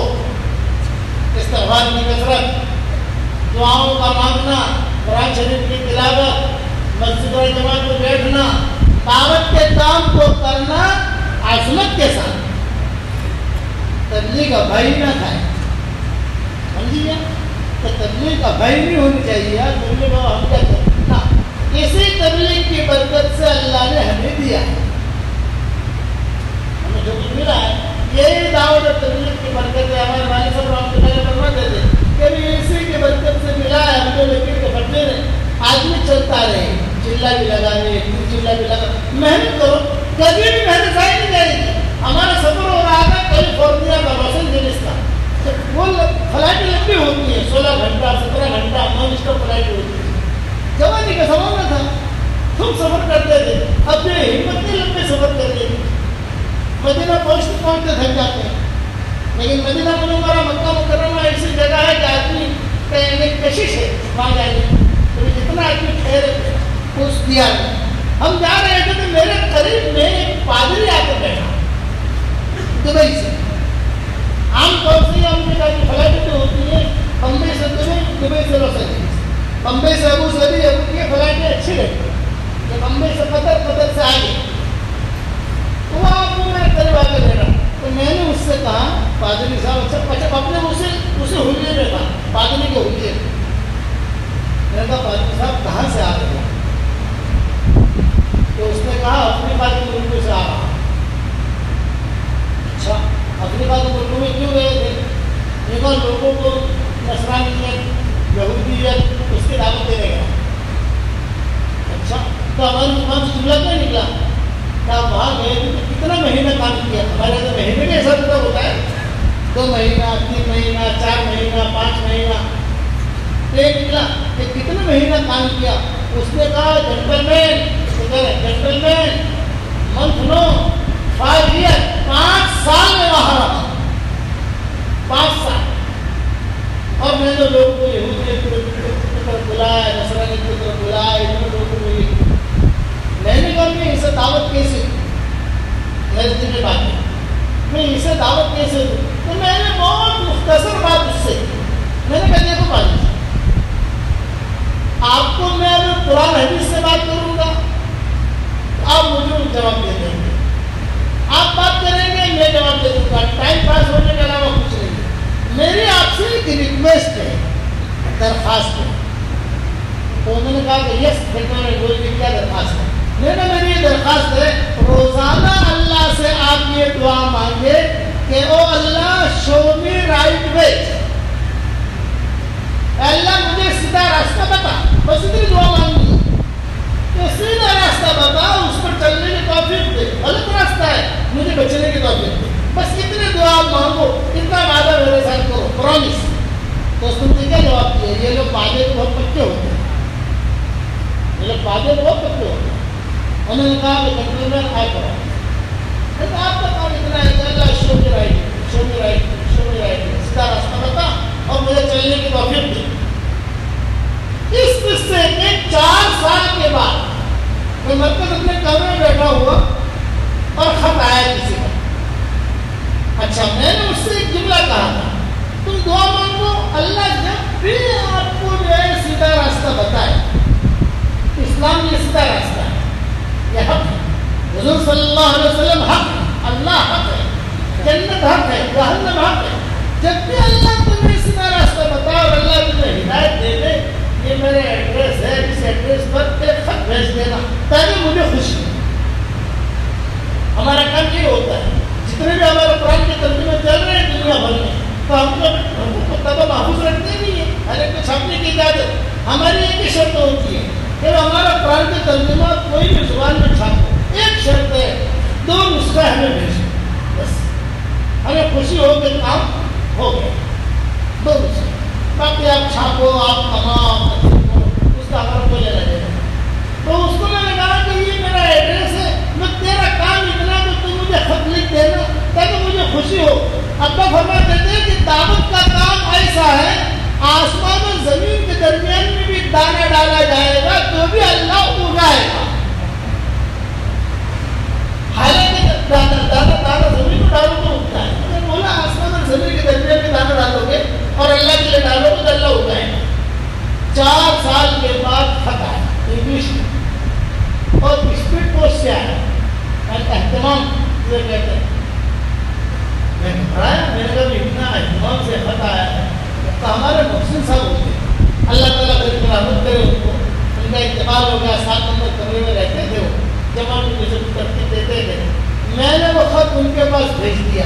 میں تو محسن صاحب یہ انگریزی میں خط ہے کسی کا, ذرا اس کا ترجمہ کر کے بتاؤ کیا لکھا ہے, پڑھنے میں جانتا نہیں ہوں. تو محسن صاحب جو پان کھاتے تھے, وہ جو ہے اپنا پان کھاتے ہوئے اور وہ گلدار ہاتھ میں لیے ہوئے اور چشمہ پہن کر اور وہ خط لے کر آئے میرے کمرے میں اور کہا علی صاحب ہوائی جہاز میں دوستیاں کرتے ہو؟ جملہ تھا, ہوائی جہاز میں دوستیاں کرتے ہو. میں نے کسی بھی دوستی نہیں کی.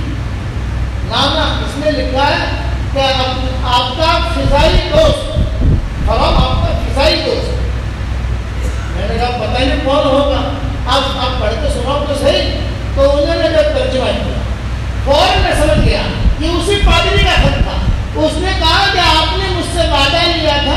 میں روزانہ اللہ سے دعا کرتا رہا، اللہ نے مجھے ہدایت دی ہے، انگلووڈ میں مسلمان ہوا ہوں۔ انگلووڈ یہ لاس اینجلس کا مرکز ہے، کیلیفورنیا کا۔ انگلووڈ میں میں مسلمان ہوا ہوں، میرا نام عبد الرحمان رکھا گیا ہے، اور ہوائی جہاز میں بیٹھ کر یہ خط لکھ رہا ہوں، اور پورے ملک کو میں واپس جا رہا ہوں۔ جن لوگوں کو نصرانیت یہودیت کی دعوت دی تھی، ان لوگوں کو اسلام کی دعوت دینے میں واپس جا رہا ہوں۔ فَإِمَّا نُرِيَنَّكَ بَعْضَ الَّذِي نَعِدُهُمْ أَوْ نَتَوَفَّيَنَّكَ فَإِنَّمَا عَلَيْكَ الْبَلَاغُ وَعَلَيْنَا الْحِسَابُ۔ پیارے نبی جی، آپ کا کام تو پہنچا دینا ہے۔ جب اللہ نے ہدایت نہیں دی تھی، چلو یہ تو قصہ ہوگا اس کے ساتھ۔ یہ مائیکل جیکسن کا نام سنا ہوگا آپ نے، سنا ہے نہیں سنا؟ اس کو ہم 3 آدمی کی جگہ دعوت دینے گئے، 3 آدمی، ان میں سے ایک آدمی کا بھی انتقال ہوا، بھائی اشرف کا۔ کچھ دن پہلے 1 سال ہوا ہوتا، ان کے بیٹے جو مسجد میں آتے ہیں نا میلے میں، اشرف بھائی کہتے ہیں آپ بمبئی میں ہماری خدمت کرتے ہیں، رمضان کے مہینے میں کام میں لے جانا، کار میں لانا۔ تو میں ان کو کہتا ہوں، ارے تیرے باپ کے ساتھ تو میں تو جیسے کی دعوت دینے گیا تھا، تم لوگ ہماری خدمت کرو، تمہاری ذمہ داری ہمیں کار میں لے جاؤ، کار میں جاؤ۔ ان کے بیٹے اپنی خدمت کرتے، ان کا انتقال ہو گیا، باقی ہم تو زندہ ہیں، ایک میں تھا ایک دوسرا آدمی تھا۔ ہم نے دعوت دی، اس کے 12 سال کے بعد مسلمان ہوا، ہمیں خبریں ہیں اس وقت میں ہماری ایک مومن کا جہاد کتاب کا نام سنا ہوگا آپ نے، یہ تازہ انگریزی میں آئی، ہم مدینہ منورہ میں تھے، اور مدینہ منورہ میں تو خوب ٹھنڈی تھی، مجھے یاد ہے جب میرے پاس خبر آئی تو مجھے وہ منظر یاد ہے۔ امام مفتی عاشق الہی صاحب رحمۃ اللہ علیہ کے جو بیٹے مفتی کوثر وغیرہ، بڑے علماء میں شمار ہوتا ہے ان کا، انہوں نے میری دعوت کی تھی اپنے گھر پر، ہمارے گھر کے لیے کہ آج آپ کی دعوت ہمارے گھر پر ہے، اور خوب مدینہ منورہ میں ٹھنڈی، اور ہم جو ہے ان کے گھر پہ جا رہے تھے، اور ہمیں خبر ملی رستے میں کہ بھی کوئی مسلمان ہوا ہے اور آپ سے بات کرنا چاہتا ہے۔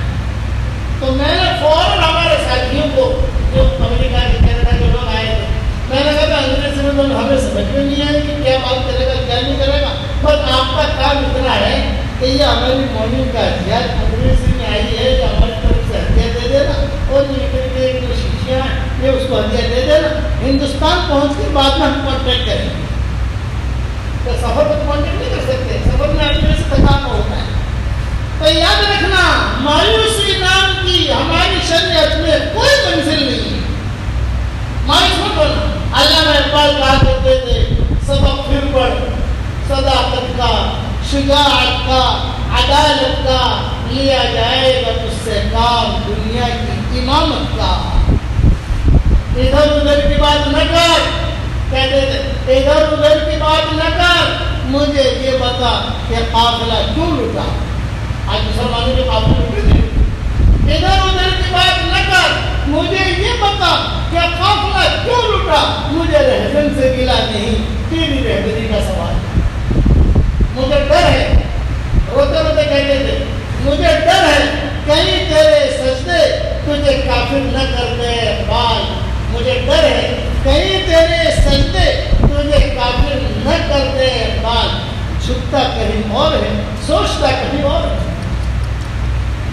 ہماری نمازوں کا چھپتا کہیں اور ہے، سوچتا کہیں اور ہے۔ ہمارے والد صاحب رحمۃ اللہ علیہ آخر میں کبلا کہتے تھے، میں تم سب کو دعوت دیتا ہوں اللہ کی طرف، اس کے رسول کی طرف، اور اگر کامیاب بننا چاہتے ہو میری ایک بات کو سونے کے پانی سے لکھ لو۔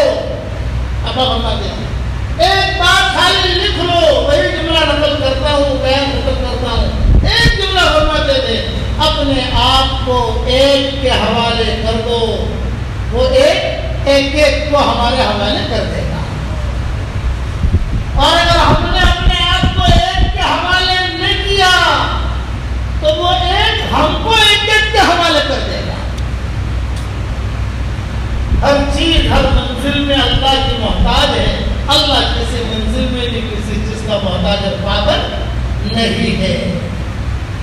اس لیے ان باتوں کا خیال رکھو، یہ جمع ہونا صرف بیان سے تو چلے جاؤ نہیں، زندگی بدلنے کا ارادہ کرو، زبانوں کی حفاظت کرو، غیبتوں سے اپنے آپ کو بچاؤ۔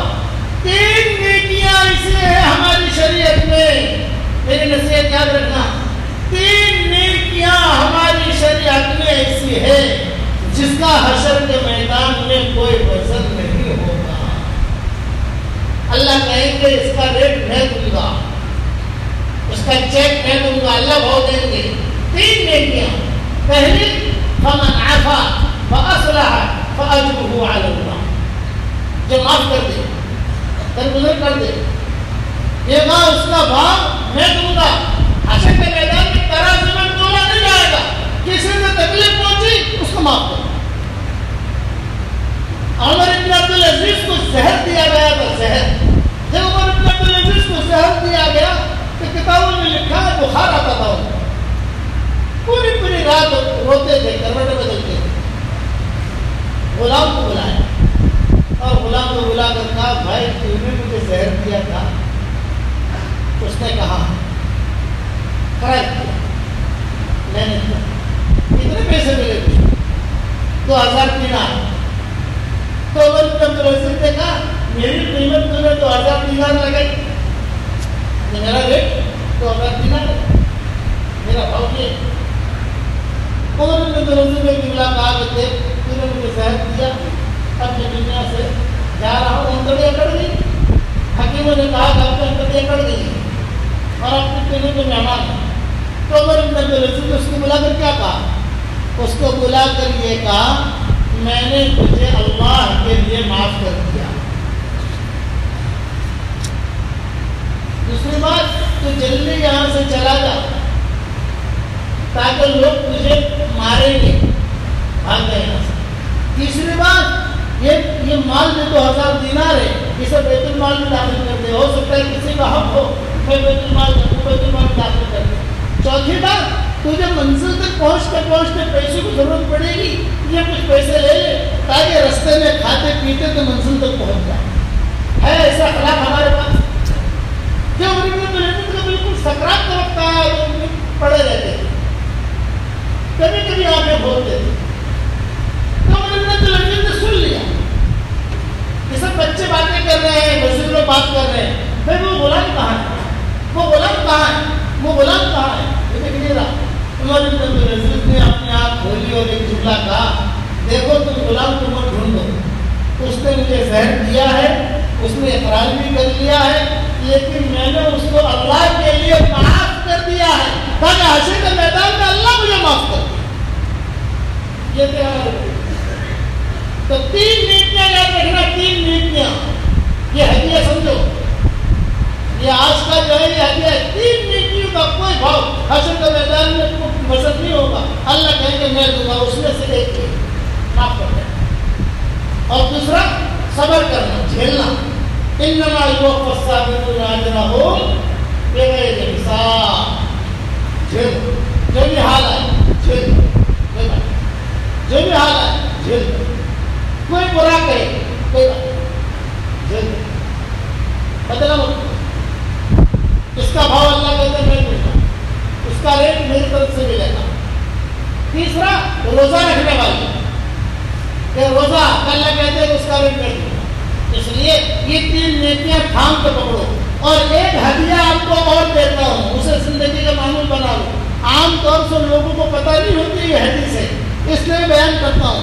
حضور صلی اللہ علیہ وسلم فرماتے ہیں عشاء کی نماز کے بعد 2 رکعت سنت موقوفہ سب جانتے ہیں, 3 رکعت وتر سب جانتے ہیں. اس کے بعد 4 رکعت ایک سلام کے ساتھ کوئی آدمی پڑھ لے. شک اس میں کیا ہے؟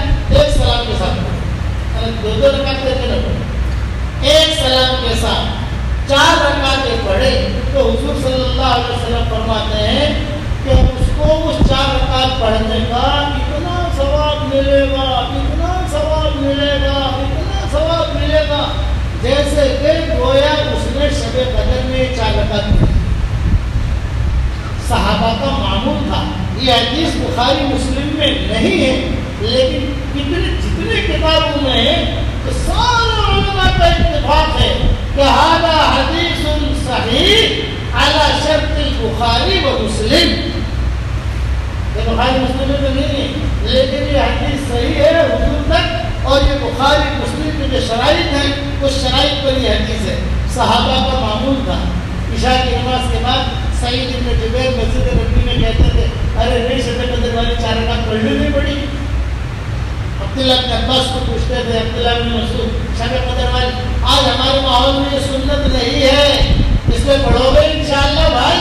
روزانہ شب قدر کا ثواب حاصل کرو, روزانہ شب قدر کا ثواب حاصل کرو. یہ صحیح حدیث ہے. دوسری تو ایک سنت ہمارے ماحول میں چھپی ہوئی ہے. ہم مدینہ منورہ میں رہتے ہیں, ہم دیکھتے ہیں کہ وہ سنت بہت عام ہے ہمارے ماحول میں چھپی ہوئی ہے. وہ کون سی سنت ہے؟ پیر اور جمعرات کا روزہ. حضور صلی اللہ علیہ وسلم نے زندگی میں کبھی نہیں چھوڑا. ہم مدینہ منورہ میں ہوتے ہیں یا مکہ مکرمہ میں ہوتے ہیں تو ماشاء اللہ پیر کے دن ہر بھرا ہوا. ارے بھائی ہم تو ہندی ہم کہتے آج ہر کیوں بھرا ہوا ہے, کیا معاملہ ہے؟ ارے حضرت آج پیر ہے, مطلب کہ پیر کے دن کے روزے میں اتنا اہتمام کرتے ہیں. پھر عرب کہتے ہیں کہ رسول اللہ صلی اللہ علیہ وسلم ما ترک یوما, حضور نے زندگی میں کبھی نہیں چھوڑا, اس کو ہم کیسے چھوڑیں گے؟ ہمارے ماحول میں یہ سنت نہیں ہے. اس کا بھی اجرا کرو گے انشاءاللہ. اور اس کے اجرا کے لیے بھائی کسی مولوی صاحب سے پوچھنے کی ضرورت نہیں ہے کہ جو صاحب مشورہ کرو عشاء کی نماز پڑھیں گے نہ پڑھیں. عشاء کی نماز کے لیے مشورہ ہے, پھر ذرا استخارہ کرو فجر کی نماز پڑھے کہ نہ پڑھے, ہے مشورہ اس کے لیے. ذرا استخارہ کرو چاش کی نماز پڑھے کہ نہ پڑھے. تو اوپر سے آئی یہ چیز ہے, اس میں کسی کو پوچھنے کی ضرورت ہے, کرنا ہے. آپ کرو گے ماحول بنے گا. جب ہمارے والد صاحب رحمۃ اللہ علیہ فرماتے تھے کہ ماحول جب بنتا ہے مثال دیتے تھے کہ نمک آپ بنتے دیا تو رکھو, لیکن بارش کا ماحول باہر کا ہوگا, وہ ڈبیا کھولے گے تو وہاں پر تراوٹ لگے گی. بارش کا پانی پہنچا نہیں ہے لیکن وہ ماحول کا اثر پہنچا ہے. تو ابا فرماتے تھے کہ ماحول بنا دو تو ماحول بنے گا. کسی زمانے میں سلف صالحین کا معمول تھا اپنے گھروں میں تختے لگاتے تھے اور اس میں صرف اتنا لکھتے تھے اللہ دیکھ رہا ہے. یہاں لکھا جی وہاں لکھا جی. اب بچہ کوئی بھی کچھ کرے دیکھ اللہ دیکھ رہا ہے, اللہ دیکھ رہا ہے. اس سے اپنے گروہوں سے بچتا تھا. اس زمانے میں جماعتیں کیسے بنتی تھی بتاؤ؟ آج تو ہمارے زمانے میں جماعتیں بنتی ہیں.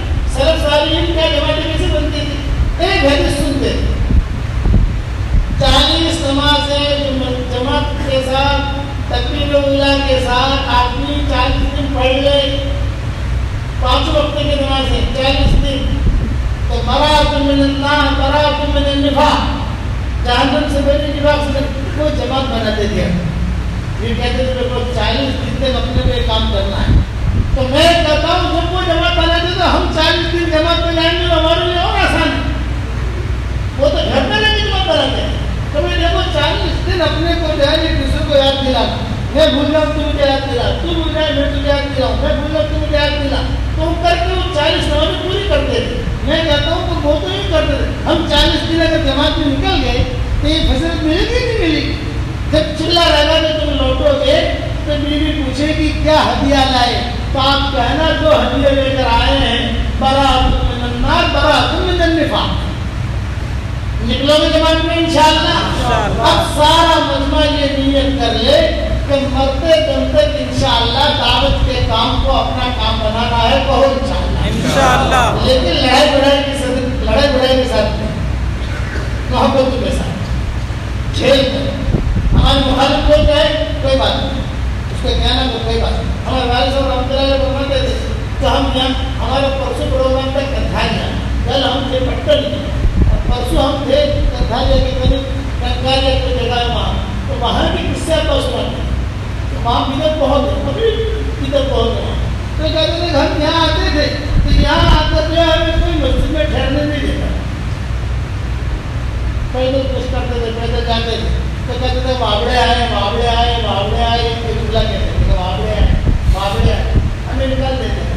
بولے عید کی رات میں ہم نے سوچا کہ عید کی نماز کو کم سے کم پڑھ لیں ان کے ساتھ, تاکہ ہماری عید کی نماز کو ہو جائے. ابا کہتے تھے تو عید کے دن بھی ہمیں پہچان کی ان کا اجتماع کیا, ان کی عید تھی, وہاں سے بھی ہم کو نکال دیا.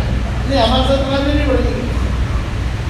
آج اللہ کو جھیلا, آج اللہ نے یہ سب دکھایا نہیں.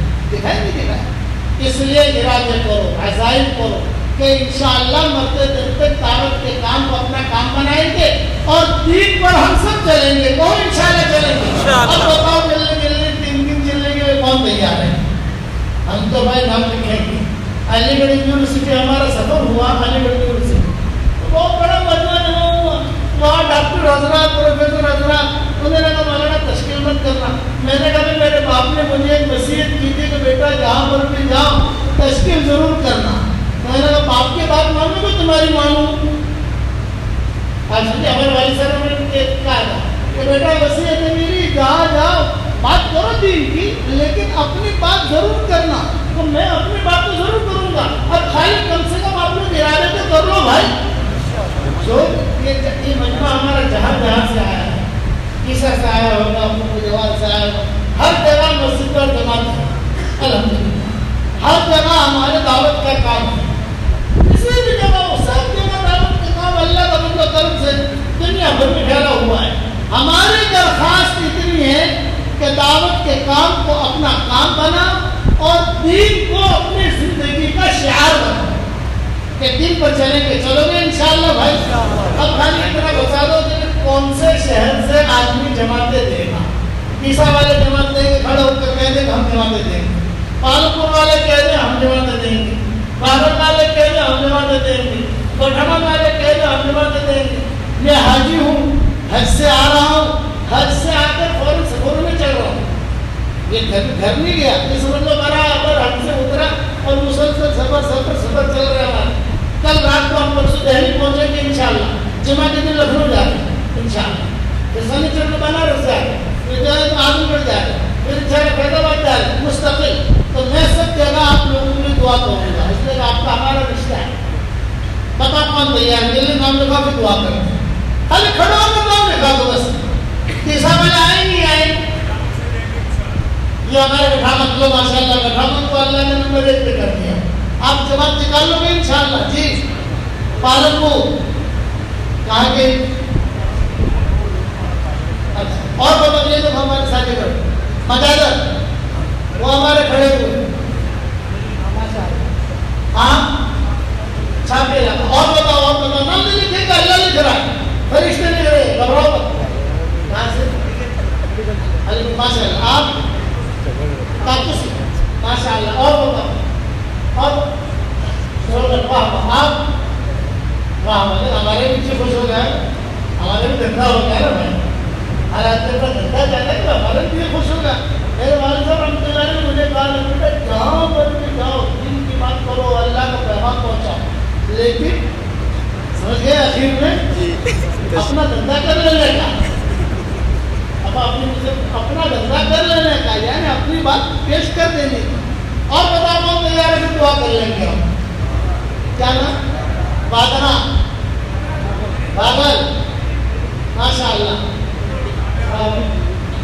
یہ ہمارے بھائی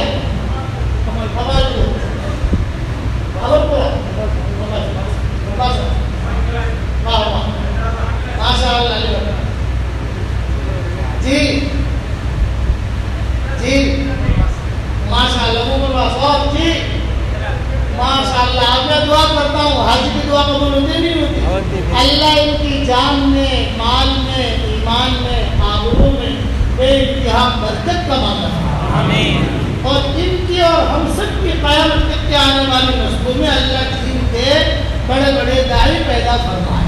بس میرے ایک نصیحت یاد رکھنا، دعوت کا کام کرنا ہے صفات کے ساتھ، چالاکیوں کے ساتھ نہیں، ہیرا پھیری کر کے نہیں، بہت اونچا کام ہے۔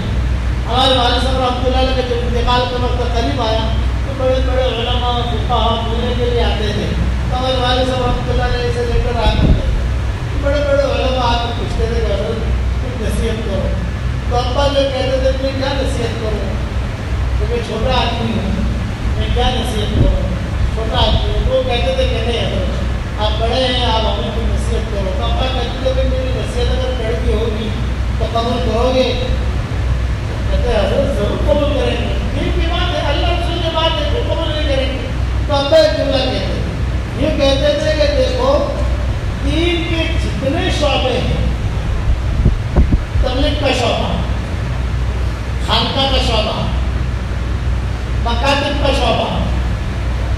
مدرسے کا شعبہ، تصنیف تعلیم کا شعبہ، یہ شعبے ہیں دین کے سارے اپنا کام کر رہے ہیں. سب ہر شعبے کی قدر کرو، یہ جملہ کہتے ہیں. ہر شعبے کو عزت کی نگاہ سے دیکھو. یہ میری وصیت ہے. وصیت کہتے ہیں وصیت نہیں ہے، یہ میری وصیت ہے کہ آپ ہر شعبے کو عزت کی نگاہ سے دیکھو کہ سب شعبے ہمارے ہیں. ایک بات. دوسری بات کہتے تھے کہ یہ شعبے بہت اونچے ہیں. اگر کوئی آدمی ان شعبوں میں رہ کر بگڑ گیا تو مکہ مدینہ جا کر بھی نہیں سدھرے گا. اس نے ان شعبوں میں رہ کر بگڑ گا مت، یہ کہتے تھے. دو باتیں ہوئی. تیسری بات کہتے تھے سنو مولوی صاحب، جہنم میں سب سے پہلے کافر نہیں جائیں گے. ایسا کہتے ہیں. جہنم میں سب سے پہلے منافق نہیں جائیں گے. جہنم میں سب سے پہلے یہود نہیں جائیں گے. جہنم میں سب سے پہلے نصارہ نہیں جائیں گے. جہنم میں سب سے پہلے کون جائے گا؟ وہ دین کے کام کرنے والے جائیں گے جن کی نیتیں خراب ہیں. پھر ابو ہریرہ کی حدیث بیان کرتے کہتے تھے کہ قاری سے اللہ جہنم کو بڑھتا ہے، سخی سے جہنم کو بڑھتا ہے، شہید سے جہنم کو بڑھتا ہے. بڑے بڑے دینی شعبے کام کر رہے تھے لیکن نیتیں خراب تھی. ان نیتوں کی خرابی کی وجہ سے وہ بھی جہنم میں گئے اور اپنے مقتدیوں کو بھی جہنم میں گئے. یہ تین باتیں ہمارے والد صاحب رحمۃ اللہ علیہ اپنے انتقال سے پہلے جو بڑے لوگ آتے تھے، چاہے عرب کے ہوں، چاہے عجم کے ہوں، چاہے ہندوستان کے ہوں، پاکستان کے، جہاں بھی لوگ آتے تھے ملنے کے لیے، ابا یہ باتیں کہتے تھے. یہ میری وصیت یاد رکھنا، یہ دین کا کام ہے. کہیں حشر کے میدان میں ایسا نہ ہو کہ ہماری تقرر کی وجہ سے لوگ جنت میں جا رہے ہوں اور کبھی خدا نخواستہ اللہ ہمیں جہنم کی طرف نہ دھکیل رہا ہو. تم تو تمہاری زندگی میں دین نہیں تھا. اس لیے پہلی شرط ہے وَمَنْ أَحْسَنُ قَوْلًا مِّمَّنْ دَعَا إِلَى اللَّهِ. پہلی شرط وَعَمِلَ صَالِحًا.